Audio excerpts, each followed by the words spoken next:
All right, Bill O'Reilly is with us to weigh in on the media aspect of all this. He's has his brand new book out, part of his Killing series called Killing the SS. A fascinating book. I've read it cover to cover.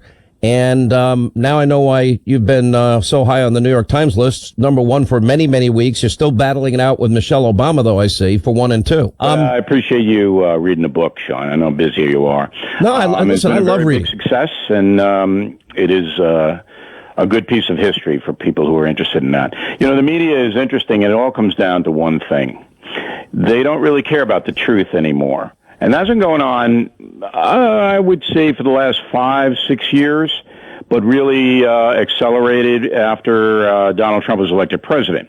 When I say they don't care about the truth, when I went to journalism school at Boston University, which was right after Watergate, there was a fervor to become a reporter.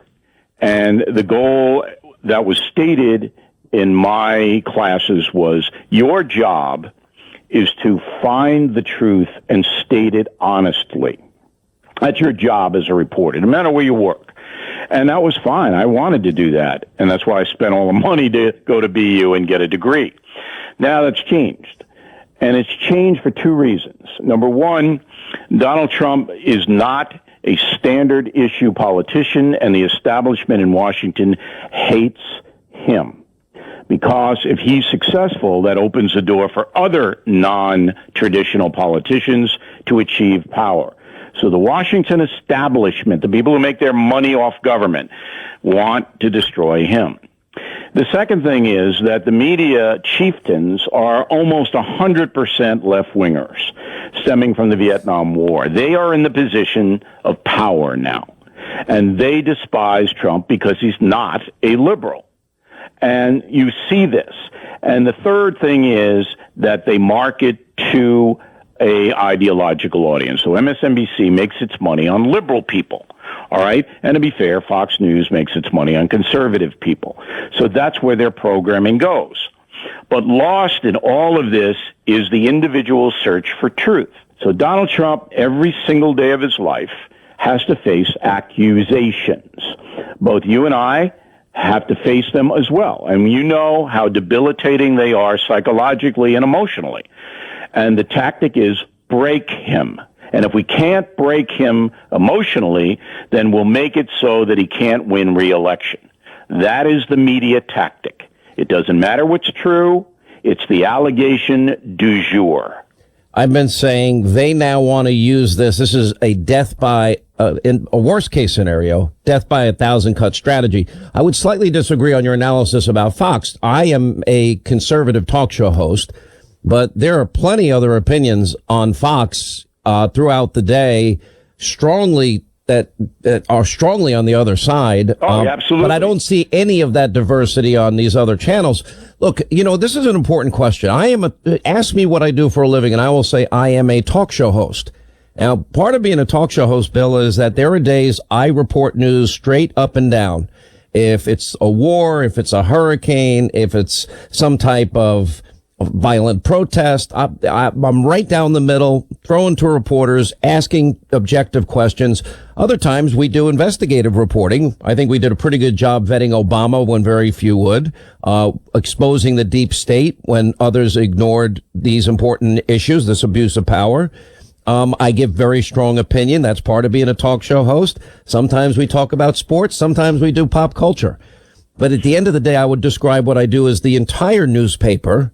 But these other shows and these other venues, they all claim that they're journalists. They should be doing what you describe. I know you for 23 years now. Right. So when people ask me about you, and occasionally they do. They ask me about you all the time, and they're like, what's O'Reilly like? Yeah, you get the same on me I get on you. Yeah. Okay, Hannity is a commentator. Mm-hmm. That does not mean he can't report. It does not mean he's not able to give you information. It means that his job is to assemble honest information and then comment on it. That's what you do on radio and television. Now, the fact that you have been tremendously successful speaks for itself. As far as the Fox News channel is concerned, both you and I were there in the beginning of it. And the reason that Fox News dominates is because it was the only network in television history that gave conservatives a break, that did not disparage them and dismiss them as some kind of lunatic fringe. And conservative traditional Americans and a good number of liberals admired that philosophy and watched the channel. So what I'm trying to say is that each news organization has a mandate to bring in viewers. It used to be get as many viewers as you can. But now, in the left-wing precincts particularly, it's we're going to destroy Donald Trump, and anybody who wants to see that happen is our viewership. So you go out and find stuff that's going to destroy Donald Trump. When 90% of the network news coverage is negative, you know the fix is in. He doesn't do anything well. He's not doing anything that benefits the country. Bill, have you ever seen any of these networks talk about the dramatic turnaround in the economy? Never. Or foreign policy success? Or the difference, Jerusalem is now the capital of Israel. Others had promised, never had the courage to do it. We can talk about North Korea, new trade deals, Mexico, Canada. Accomplishments. Huge. I mean, there was a story a few months ago where he allocated billions of dollars to clean up the Pacific Ocean. It's not even our fault. There's a big plastic slick, and the United States has taken a lead to clean the ocean up. Did that get anything? Nope. Did it? No. It got nothing. For the first time in 75 years, Bill O'Reilly, America is energy independent and one of the world's largest exporters of energy. 75 years. That happened under him. Look, Americans know the fix is in.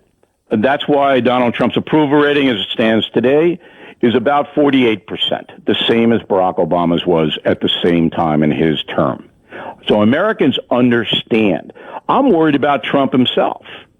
I'm worried about the human being. I mean, how much can you take? Because you know the toll it's taken on you. I know the toll it's taken on me to be hated and attacked every single day. Maybe I've got a missing switch, Bill, but I don't give a flying rip about what these people think of me. Hannity, you say that, but I know that stop. Sometimes you're sitting there going, what the hell am I doing this for? Their throats out. Well, I train MMA 5 days a week, so it's part of my nature. I will say this, and I spent time this week with Melania, and I would be dishonest if I say at times it doesn't drag on you a little. Look, I'm a Christian. I try not to do that. I don't want to build my life around hatred. But I feel sorry for Donald Trump, the man, okay? Because I know that he's a proud man and that he'd like to be treated fairly as every human being in this country would, and that he is just beaten to a pulp. But let me say this every day, and it's just disgusting. I've never met, and I've interviewed Melania, and I've interviewed the president, and I've known the president like you've had for over 2 decades. And I will tell you that he has an ability to absorb all of this and not let it get to him. The media may claim they're getting to him, not from what I have seen. I hope not. Because I'm sure it does some days, and he gets mad some days. We all do, you're but only human, most days, no. This guy, is frustrated that the things that he does well, and I do believe he'll make a deal with China and Europe that will help us, meaning the entire United nation. States. But it's ignored. Stay right there. Bill O'Reilly with us. All right, as we continue, Bill O'Reilly is our guest. His book, Killing the SS, part of the Killing series that he's so well known for. All right, so we have only a minute left. So what is an O'Reilly Christmas like? Traditional Christmas, we go to Mass. The urchins get far more presents than I ever imagined I would ever get in my entire life. Yeah. We got little stockings. We got the Terror Dog, Holly.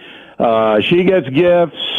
And then Dad pays the bills, Well, is there anything that you want in your life? Because my family hates me because, there's nothing they can buy me because I don't want anything. I'm like you. I'm not a real materialistic kind of guy.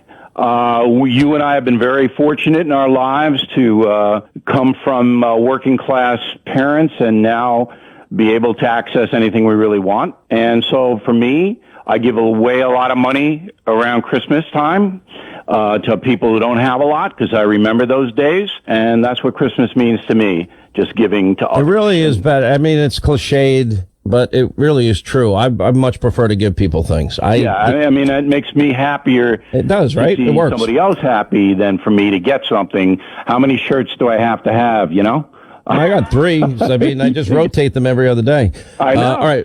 Bill O'Reilly, killing the SS. Merry Christmas to you. Have a great New Year. And thanks for coming on. I really appreciate it. Merry Christmas to everybody listening right now.